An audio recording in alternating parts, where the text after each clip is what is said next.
ओंकारेश्वर के दर्शन कर लिए हैं और अब हम जा रहे हैं उज्जैन की तरफ। यहाँ से बस स्टैंड से आपको उज्जैन की बस मिल जाएगी।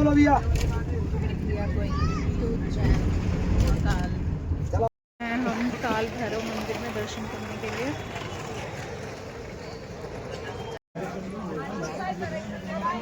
जो काल भैरव जी का मंदिर है वो है उज्जैन से 8 किलोमीटर पे।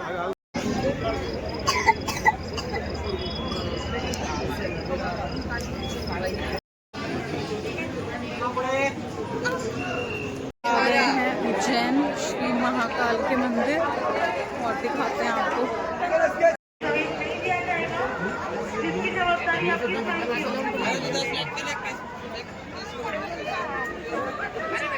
ये सब मूर्तियाँ आपको देखने को मिलेंगी जो ये महाकाल मंदिर का कॉरिडोर है।